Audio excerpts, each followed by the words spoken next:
Hi, my name is Halleh Ghorashi. I am Professor of Diversity and Integration at the Department of Sociology at the Vrije Universiteit in Amsterdam, in the Netherlands. I came to the Netherlands in 1988 as a refugee from Iran. I had to leave Iran because of my background. I was very active politically during the Iranian Revolution of 1979.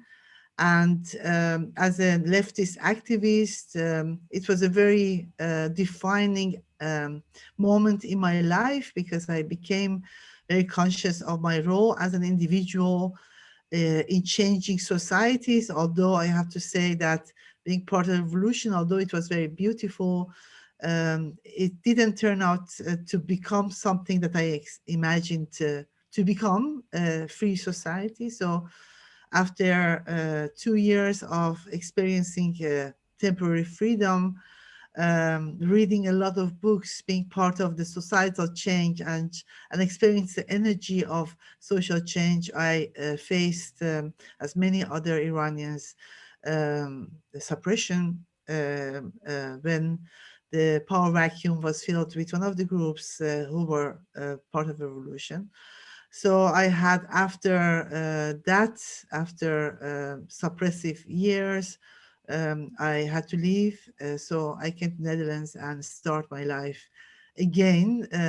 So for me, being a refugee is also having the experience of a new chance in life.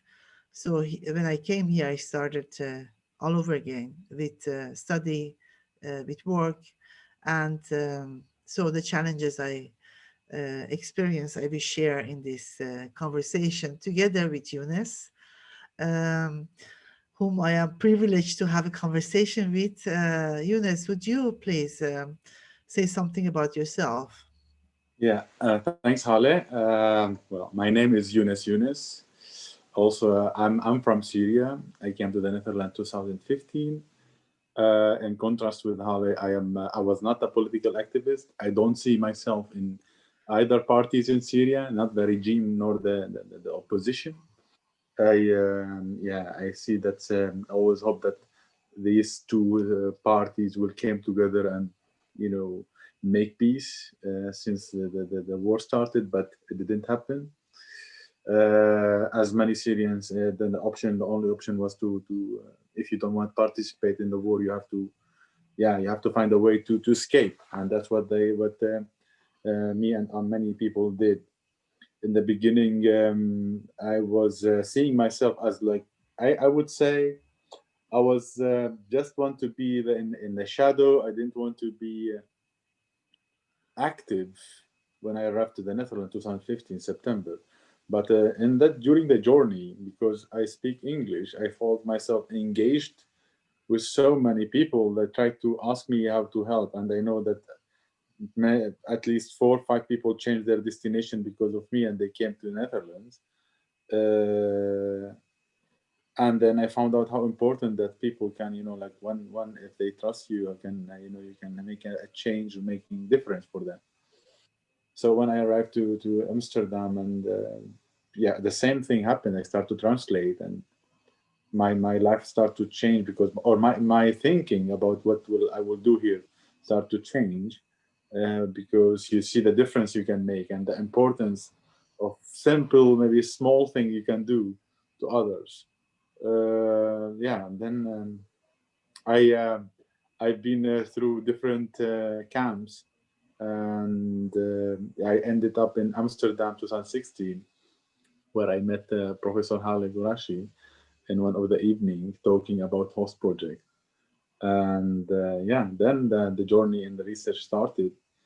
And I talked to Halleh, and I told her about my ambitions. And I was yeah, very lucky to have this option and this opportunity, actually, to be engaged in research as a researcher, also as a refugee, which Could you, gave, yeah. sorry, do you know which year it was? Do you remember that we first met?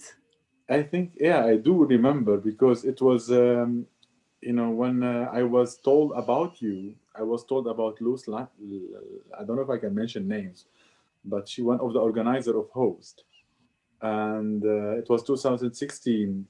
I think it was in April or May. I believe in the end of April, and when next, then we started to exchange emails. Then we went to an event in Utrecht together, I think, afterwards. So Yes. yeah. But the meeting we met, actually, maybe to give some context to that meeting, was about the importance of societal initiatives in relation to actually welcoming refugees, asylum seekers at that time.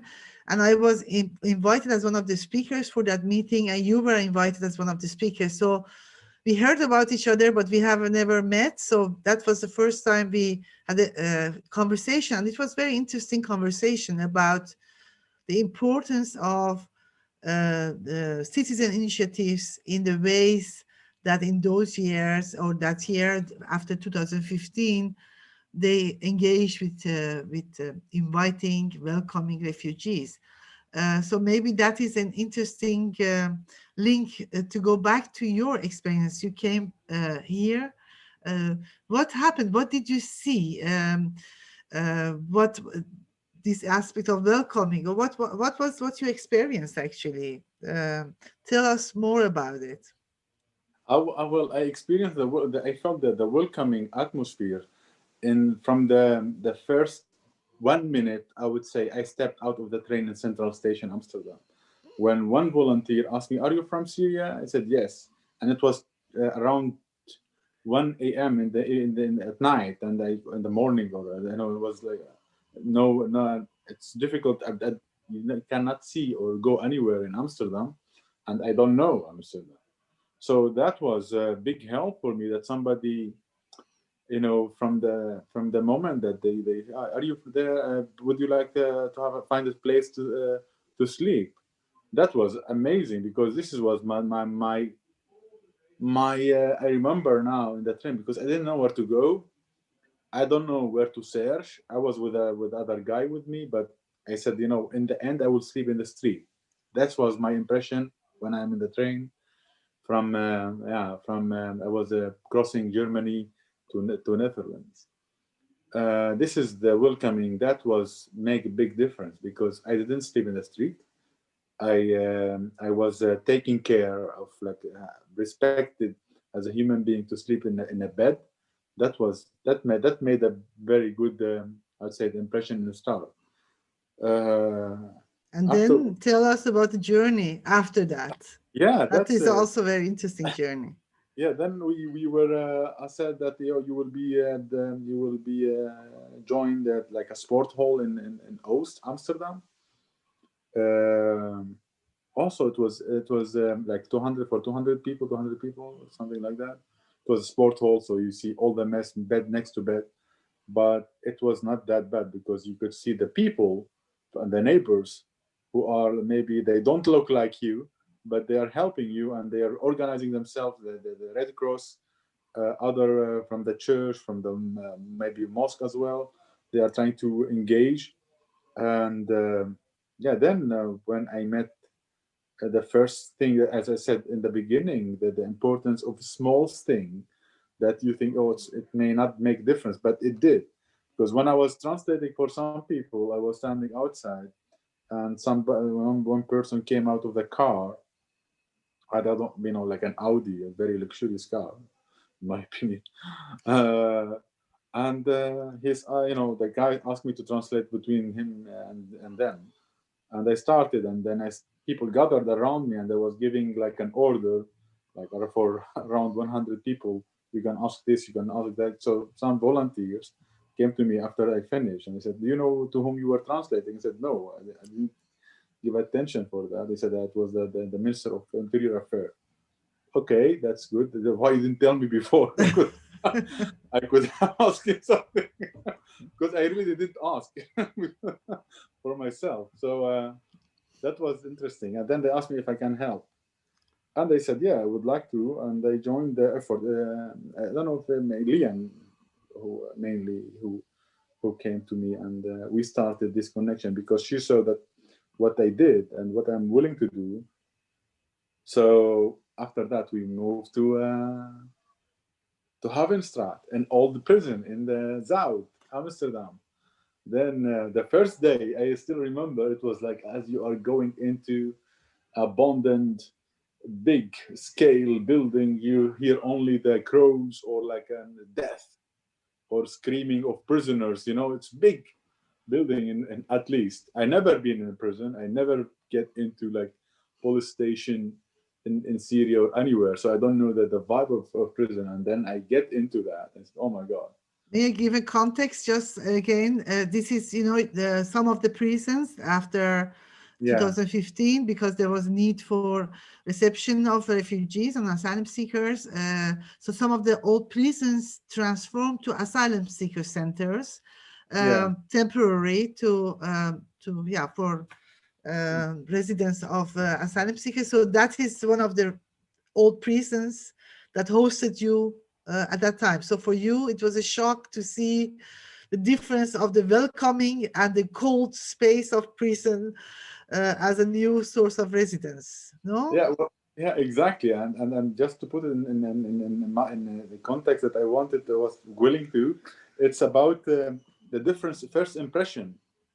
That was my first impression, because I was there alone, along with other, of course, but I was not with friends, and I was with other volunteers who really also felt this. They saw the first reaction, but this feeling or this impression start to shift 180 degrees later on when we start to meet the Salvation Army, and volunteers start to come, and we move this building or this old prison from very cold and not warm and very, like, I don't know, concrete, to very active, vibrant environment. We could start cooking. We could start like playing football, and meeting with others. It was amazing because it was now a meeting point for volunteers, not only from Salvation Army but also from civil society, with the refugees, asking them about what they need, what how they can help. We stayed there around 7 to 8 days. I think they were one of the most beautiful days, I would say, in the first period. The changing from the first impression as it say, or alternative, as it say, like a prison, to a very happy, nice place where you are, like, you feel welcome, you feel you can ask, you can feel like you're not a burden, you're not something, you're valued as a human being. Very nice. And that contrast continues even further when you go to another Yeah, asylum seeker center, or shelter, actually, temporary shelter in Nijmegen. exactly. Then after these 7 8 days, I mean, this, like, you start, I don't like it, then you start to love the place, Havenstraat. And when you start loving the place, they ask you, okay, now things, now we have to be serious. This is what you feel. Let's do it. Then you say, okay, now we will go to, as I say, COA. I mean, I don't know what's COA. COA, it's an abbreviation of like Central Opvang, Organ Opvang, Central Reception yeah. Agency, actually, in Yeah. Netherlands, who organizes Yeah. a semi-governmental agency. Yeah, and for like in funny way, Koa in Arabic, it means force. Oh, yeah. Al Okay. Quwa, in forces actually with the plural. So you have this kind of connection between Quwa and Quwa in Arabic. So I mean, it means that's something with force, with army. Then we moved to Nijmegen, and I remember the first day I couldn't pronounce Nijmegen. I was asking my other fellow Syrian that how to pronounce it, because I really, Nijmegen, I don't know, somebody even pronounce it different way. Then, I asked the volunteers Amsterdam, they didn't know a lot about Nijmegen unless that's in the east. And we went there and suddenly we didn't go to the city, we started going more south. Explain about the shelter itself. Yeah, we are going into forest, and it took 10 minutes to arrive in a big area, spot within big green area. So I mean, you know that it's difficult to recognize or to know the road. Although when we arrived, I think I saw some volunteers holding like slogans, "Welcome refugees, refugees welcome." Like, so it was a kind of tent. They organized a temporary shelter for 3,000 asylum seekers with tents. So and it was also cold and rainy. So I saw some images on television that people were shocked that you enter this area which is only tents, and then all rainy and muddy. So that was the contrast again. So you saw all these volunteers outside welcoming you, and then going into the shelter, which doesn't really, is not very welcoming itself as is in material sense. Yeah, I do remember the first when I went out of the bus, and it was not ready yet. That's what we talk about the mud. We were walking on a sheet or like an iron sheet, just not to step in the mud. It was not like road or asphalt or anything. It's just a place you can read or in wood to go to the tent. And when I was going, sorry. Yeah. Could you say maybe good to explain something about that place, but also it's good to say something about host and then move further, because we want to also discuss about other issues. So just tell us some experiences you had or how was it look like? How did it look like being in Hermesort in Nijmegen, and what happened when you went to the host? What was host as an Yeah, initiative also? I'm sorry because I sometimes go in details because I It's believe good. all moments are very important in there, and then still there in my mind as I'm living it now. That's why I'm a bit detailed in It's giving okay. feelings. But yeah, it's a big tent divided to three areas. Each area called a village. Each village it's divided to 8 tents. Each tent has 96 people, 8 per not a room. It's open ceiling. It was 8 persons by this section. You don't have you have to go in a restaurant to eat. You're not allowed to use boiler. You're not allowed to use extension. So it was very restricted because of like a safety measurement of also other issues as well. But it was really difficult, and it was in winter. That's made it more difficult, especially you are new about everything, the Dutch system, healthcare, education, everything. So you don't know where to start and what to do. But just to connect it to the part that volunteers in Amsterdam I stayed in touch with, we start talking about alternative options for us, and it was host. host is a building belong to the housing corporation offered for organization House Fry Host to host 30 Syrian refugees from Himmelshot In Amsterdam. In in Amsterdam. Amsterdam East, Mauritskade Street. And then the new era started because moving from Himmelshot, muddy, big scale, as a number with institution like you're just I remember I'm number for Goa. This is I have a post with this number for me. To place like you can meet face to face with volunteers and you are treated as a normal that you can do something. That was a big shift. And I mean I'm realizing the importance of host with the time, huh? I mean, like not that time. I think I was my mind was occupied with many things, but with time and reading more and doing this research more, I feel how important that was the host for refugees in from different concepts. May I explain also again, give a context about host? It was a kind of initiative started from a neighborhood a Yeah. group of people who were active in the neighborhood in Amsterdam East, and they thought we do not want to, to stand still and do nothing, and seeing that some of the people we knew from the time that they were in Amsterdam in Havenstraat, now they are in Homesoord, in Nijmegen, in that not such a very good situation. So we want to help. So what they did is that they contacted housing agency in Amsterdam, and they actually a housing agency offered an empty building. So they organized that 30 Syrian refugees that they knew and had contact with some of them, they could come there and stay there for 6 months to live together. So they created a kind of housing situation in the neighborhood, surrounded by people from the neighborhood, for the 30 refugees to come out of that difficult, tent shelter situation, and to be in Amsterdam, and from here to also maybe build new relationships and possibilities.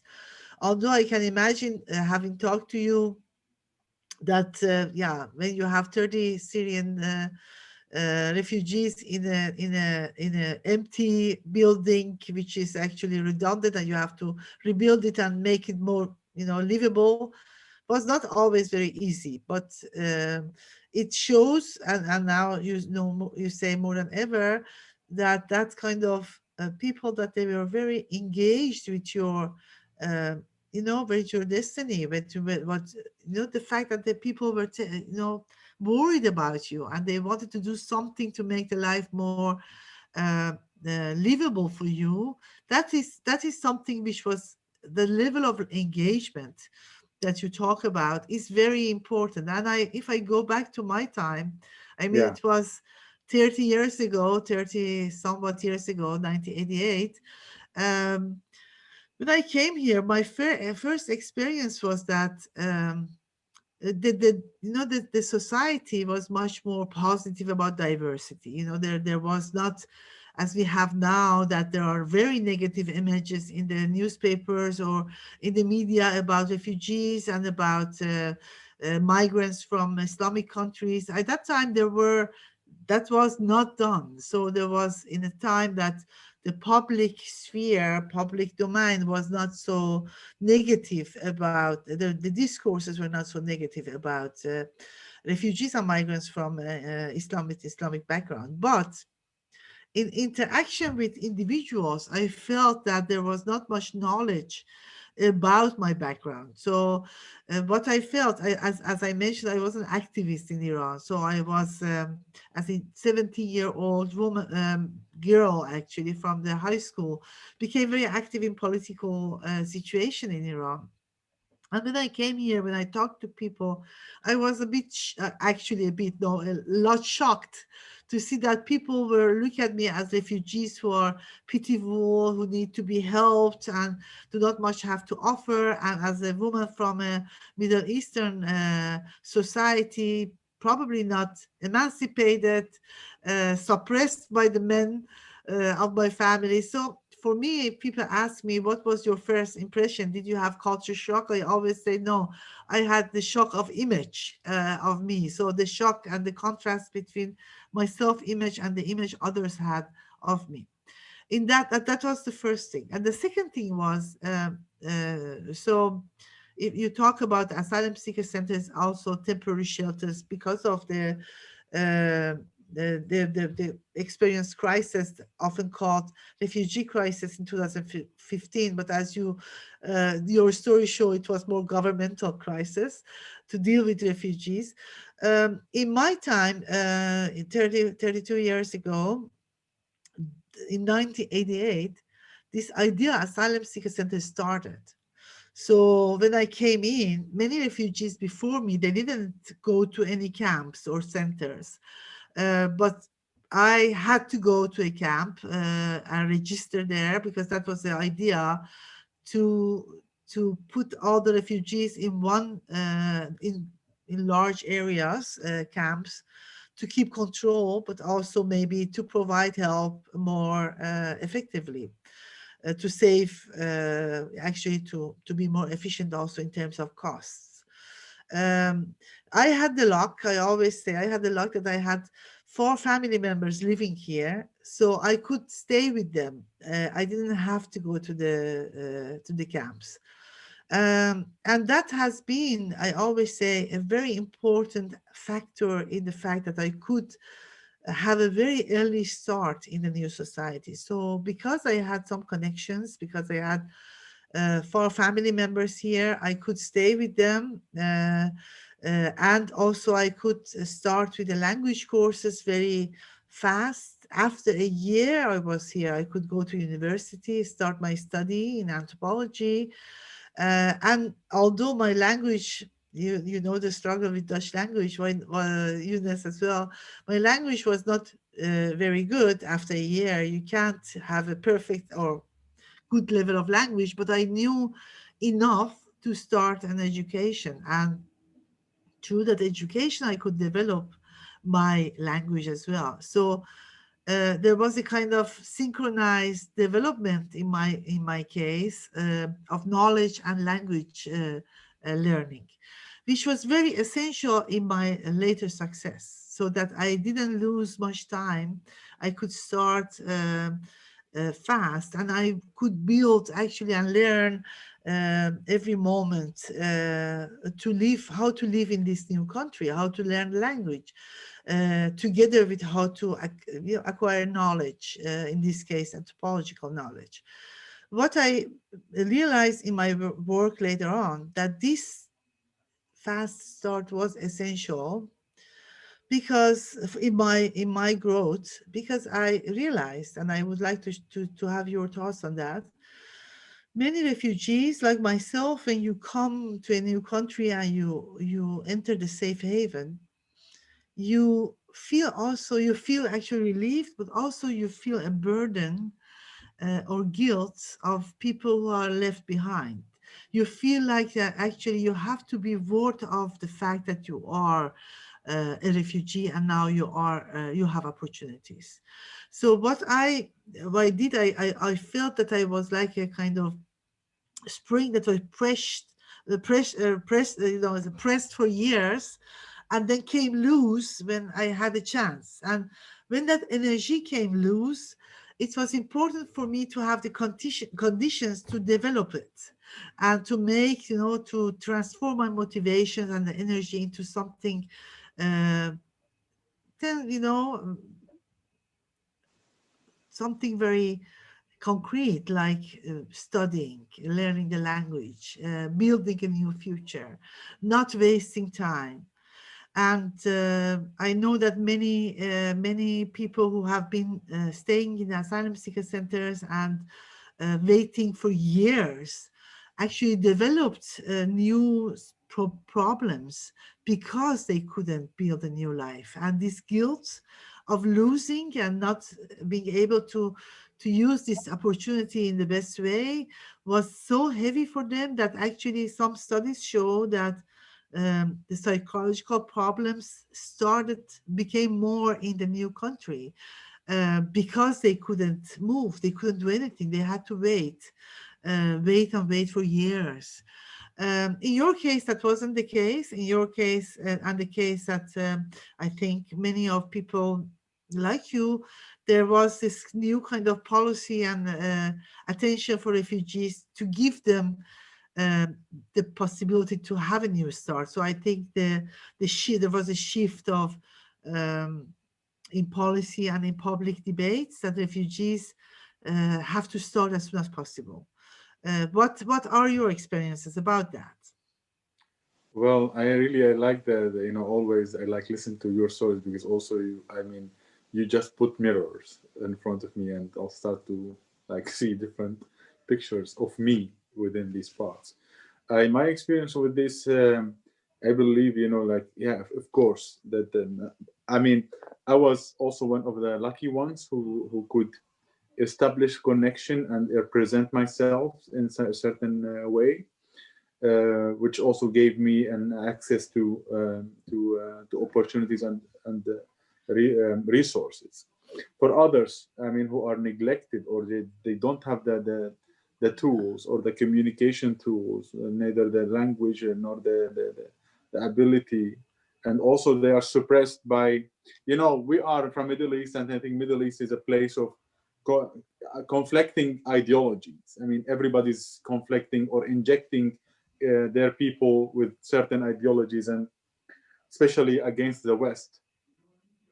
And you came to the West and you see how nice these people with you, and how nice, you know, that you are really treated like, well, human being. I mean, you're not, you know, you're not, the West is not the way that this an old person who are like imperialistic want to cut your, I don't know, you know, what they put it in and they teach in the schools.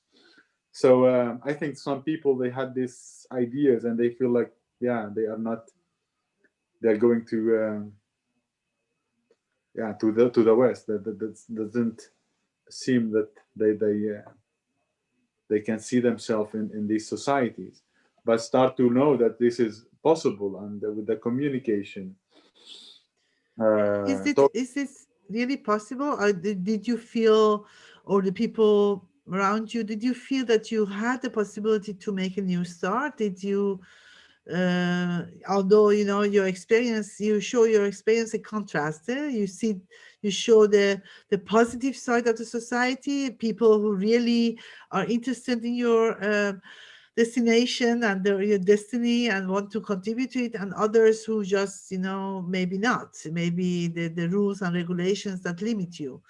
uh, I will give you an example from the areas, or from the as it says they have been through. I just mentioned in the beginning the welcoming, that you are welcome from the train station, and then move to this, as it say in Nijmegen, 3,000 people.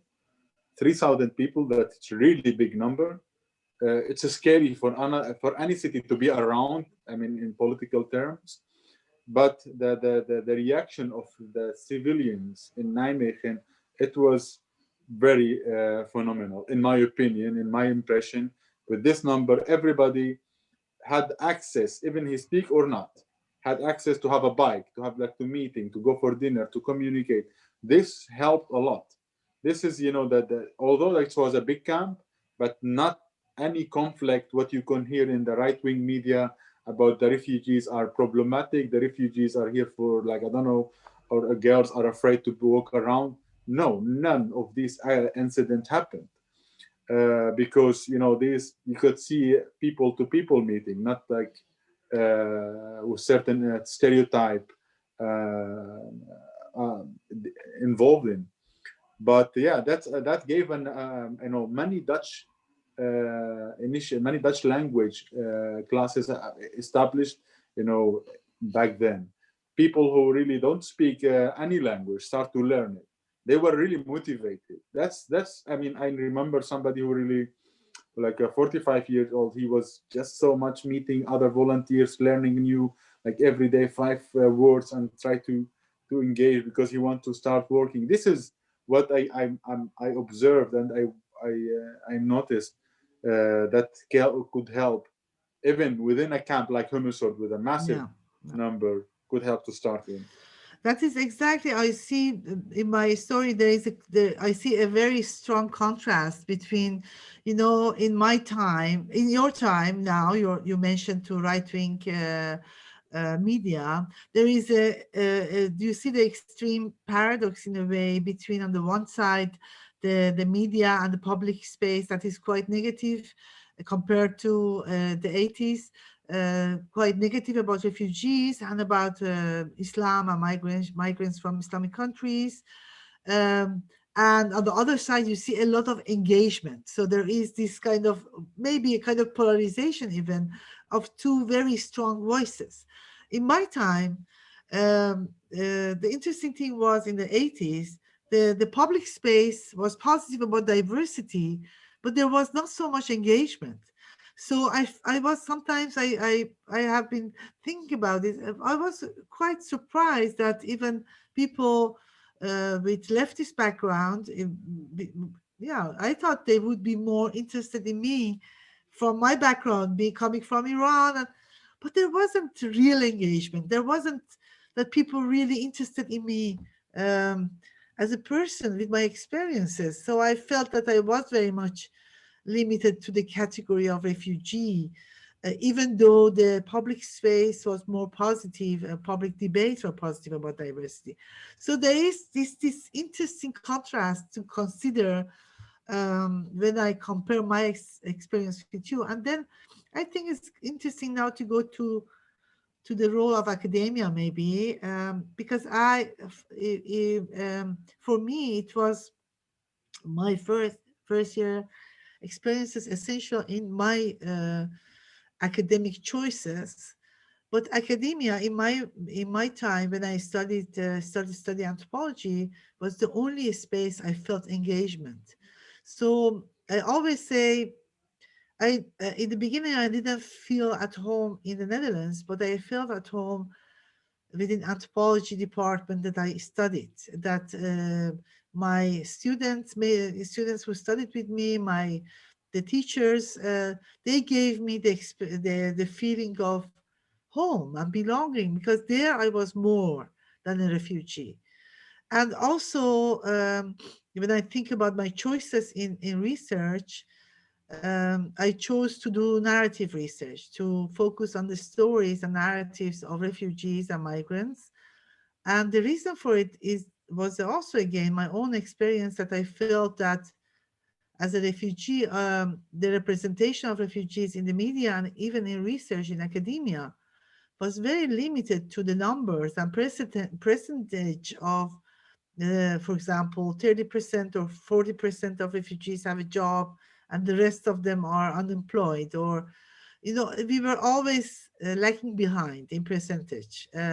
We were numbers with END, with IND. We were numbers and we were percentage, nothing more. So I felt so lost. I felt that my story isn't there. So I started myself to collect stories, and I contribute to more differentiated image. So in many ways, academia has been for me a very important place to feel at home, and also to bring different voices to the field, to the space, to the public space. How do you see academia?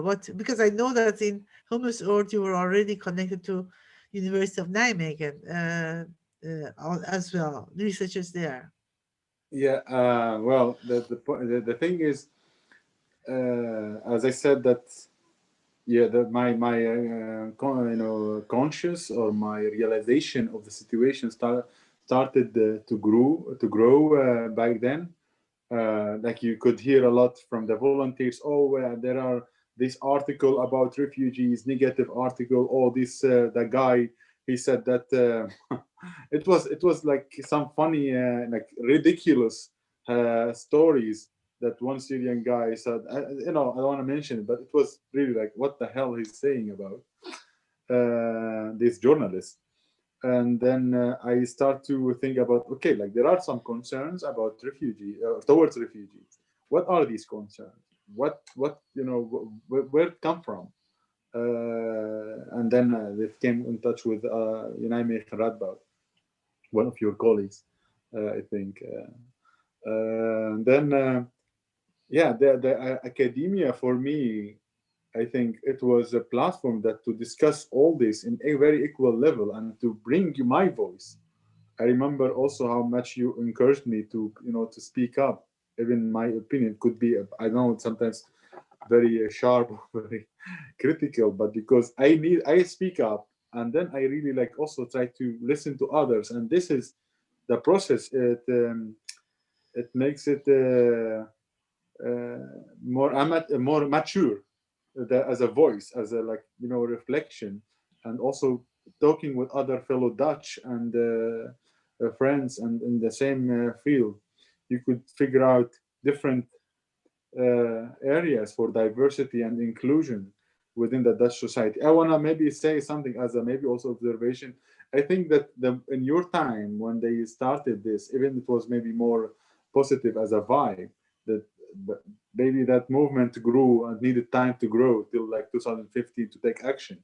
So if we have to wait that much time to take action, I think we can question this. Yeah, about the engagement of civil society. But as a refugee, I think academia and with Maria, and I remember, with other as well. It's so. It was really. There are some moments. I think that I felt, like I made it. Like as a personal level, I said I made it because now I'm working in this environment. I'm producing. I'm learning and talking, being like feeling equal. That's the personal feeling, I would say, gave me a huge motivation to go on. And not only like because also I have my own organization. I'm co-founder of Yalla Foundation. That also gave me an advantage that I have access to some insights among refugees community that I can bring it to research and witness the development of certain themes or patterns within the time. Tell us some more about Yala Foundation, please. Explain what is that for a kind of foundation? Yeah, the Allah Foundation started actually as a Facebook group. I started since I was in Nijmegen, because I felt like all the refugees using the smartphones, and they need access to information, and they have a huge number of questions. So I started that refugees in Netherlands, Nijmegen, 2015.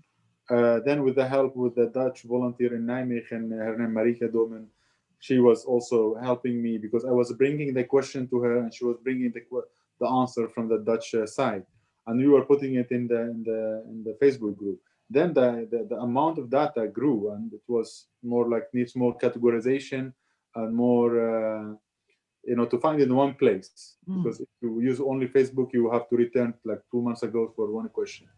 So we put this in one structured way. It's called Yalla Foundation. We found it as a platform to exchange an online help desk. Nice. You can find your question or more frequent asked questions. Also, you can post your request if you're a family, if there is like a medical issues, working, study, want to meet for coffee. It was like that started. Thank Then you. with this Yeah. action, sorry, I can go more. Go ahead. No, I thought it's good to just go for some more in-depth discussion about academia, because you have been in academia.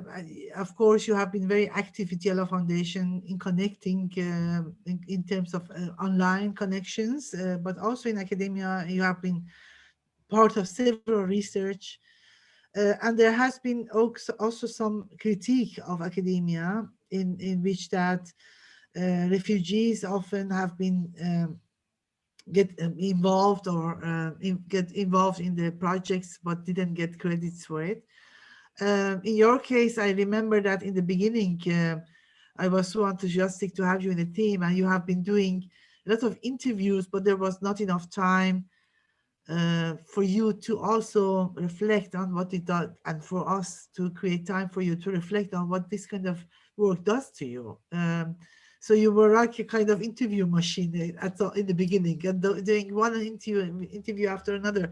I felt quite bad about that, that we didn't make space for more conversations or reflections.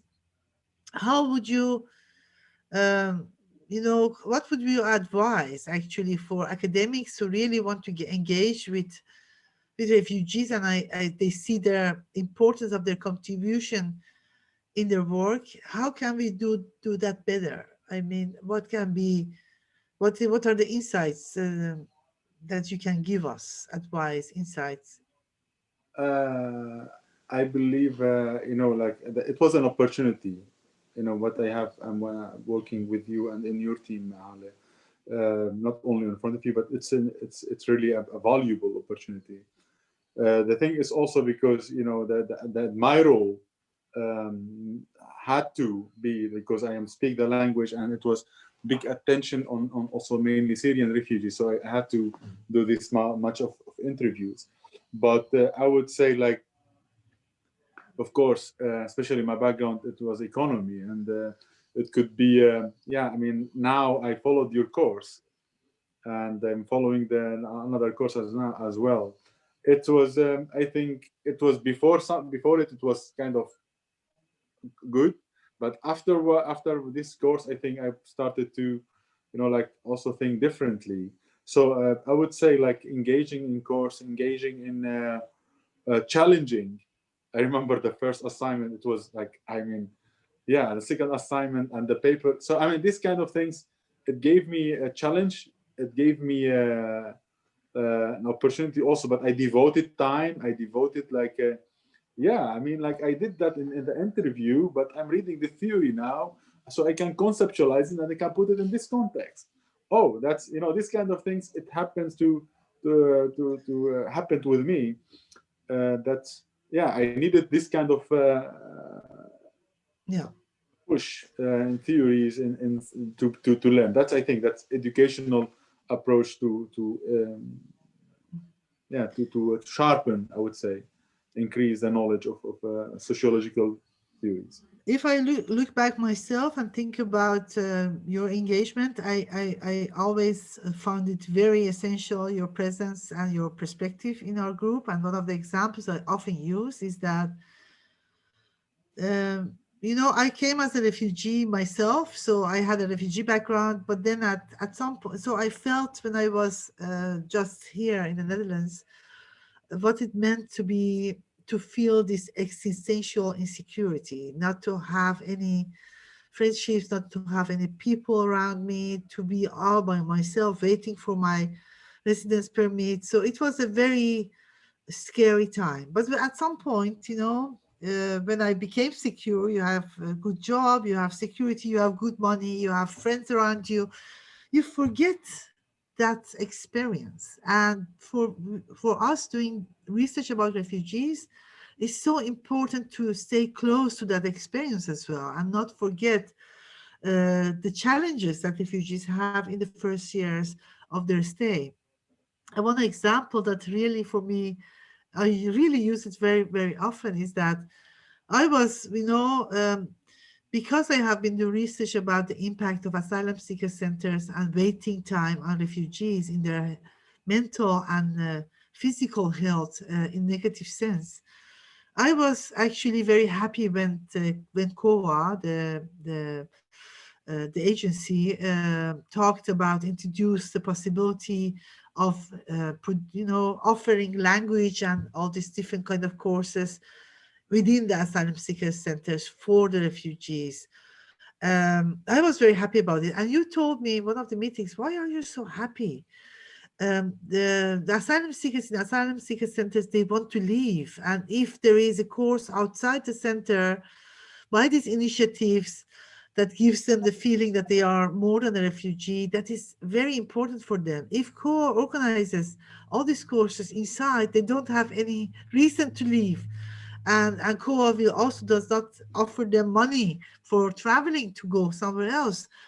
And I was like, this is so brilliant. That can only be an insight from somebody who is very close to that experience. And I completely forgot about it. So approaching the situation from my position, from my experience, which was limited. I had my own blind spot at that moment.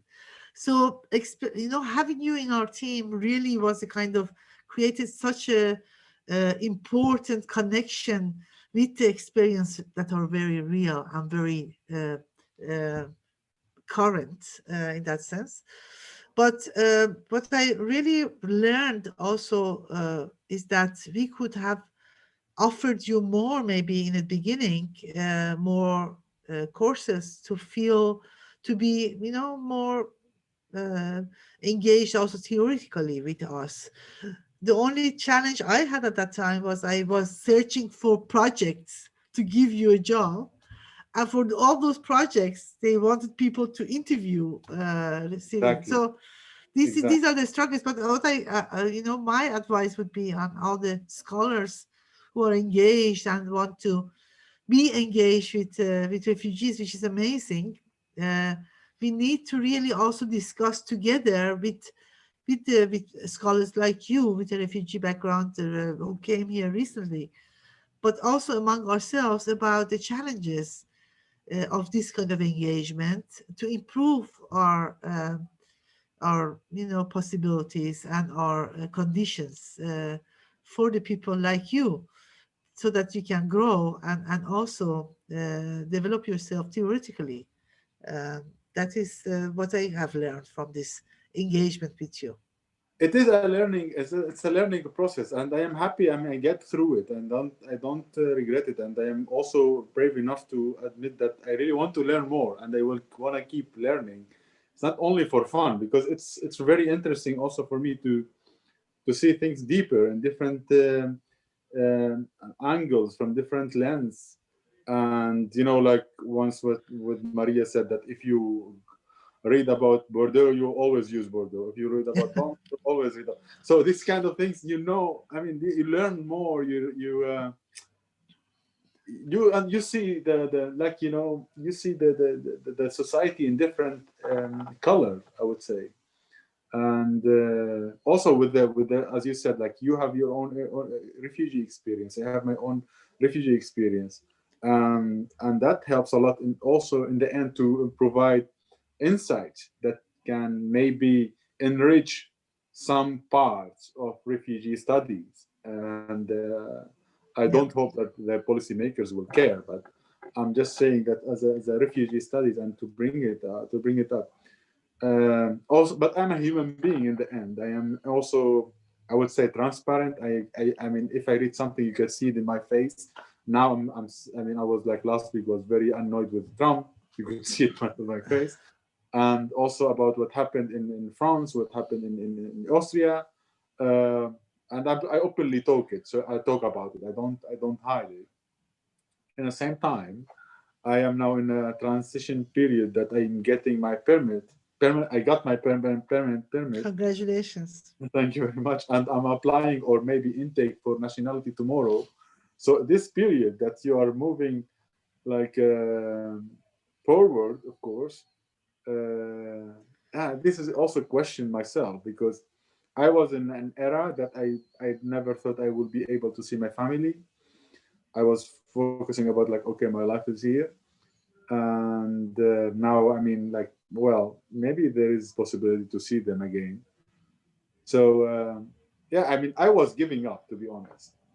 But now this is also uh, an important thing. This talking about this part with you as a colleague, supervisor, this is also very, very valuable, very important, because it's a human connection. So I can share with you, and you can listen to me, and that's what I like working in your team, and also with the other colleagues and friends. So this is human connection, asking who, sharing these intimate moments, or breaking down. I mean, this is um, this is important for me to feel myself, to be true also to myself.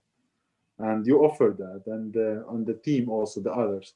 So that's what I'm trying to say for refugees, engaged scholars in refugees. Also, this kind of very important to offer, to be like, yeah, see what's going on inside. Thank you for your compliments. I think the only reason I can do that is because I value the work you're doing very much. So I am very concerned and connected to you because I share experiences as well. And many other people in the group are also really engaged with each other. So no matter what our backgrounds are, we really try to be engaged in sharing our the beautiful moments and also sharing some sad aspects of our lives Of course, yeah. together. So the personal is really political for us, but also the personal is really personal at the same time. Um, what I want, I think we have to wrap up. There are 2 points that I really like to have a follow up at some point. One is that, as you know, we started this refugee academy, which is a kind of infrastructure bringing different stakeholders together, policymakers, NGOs, societal initiatives, refugees, academics together and talk about the issues, because we believe from our research group that we believe there is more reflection needed for all the parties involved. You just mentioned policymakers do not care. I am very curious to know why you say that, but I think they care, but sometimes they are not reflective enough or connected enough to the life force of refugees to make a difference, even if they have good intentions. So that is one thing, but we can discuss that. We can say something about it, but I would like to have a next episode to go more about to deepen more the work we are doing in Refugee Academy, and also see how we can contribute more in the life of refugees, in creating reflection for other stakeholders in the process. But before wrapping, finalizing thoughts, just say something about what you want, why you said that. Policymakers do not care. Now, well, I am. It could be a bold statement from me. From me. Well, yeah, not. I don't want to ignore that there is a noticeable effort from the municipalities and also ministries that to understand and to provide maybe possibility to improve or to enhance refugees' conditions. But I'm talking about the work in academia have been done a lot, talked a lot about things, and it well, at least my observation, I didn't see that many policymakers take that. I mean, as a yeah, maybe it's language, maybe it's not. They have their own research line, they have their own kind of database. It's not maybe more about spotting light than critique, I would say. Yeah. So yeah, I mean, I would like to yeah, to see that they are engaging more with us scholars, because we need their input as well. We need them to give us, oh well, why they do see, like, for example, our research is not improving, or they are not taking that seriously. I believe that you are taking very seriously, Halleh, that you're engaged in different levels also, and you're providing your insight, and that's also very valuable. So, but I'm talking from my level. I mean, I would like to like listen from municipalities, listen to others. What we can do as a scholars to help them, and because it's our role to provide some notes, insight, knowledge, whatever, also learning from them, because we need some mirroring about looking about our, maybe they think that's more political, more left, more right. I don't know. That's I would say more like a spotting light or evaluation moment. Why, I mean, research so far is not that much uh, taking very seriously, or maybe they are.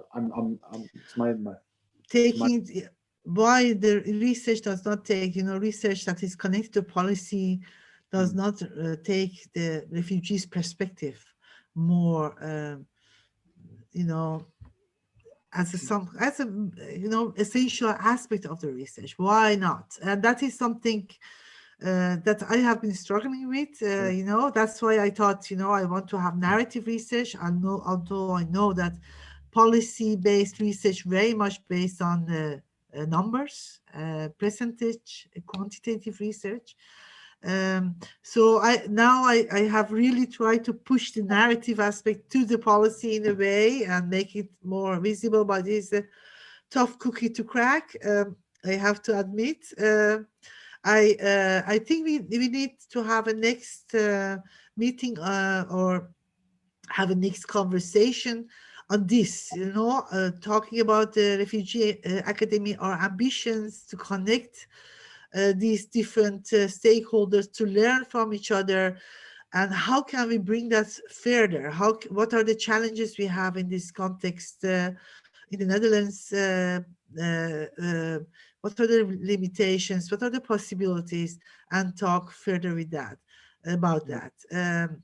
But for now, I think we have had a very. Thank you so much for this conversation, Younes. Very good to have this mirroring conversation about our experiences. And if do you want to add anything for the last as last sentence? Thank you. I mean, it was an also amazing moment for reflection and sharing. And as I said, like it's putting this mirror in front of us. It was really helpful. So thank you. Thank you so much. Thank you. Thank you for listening.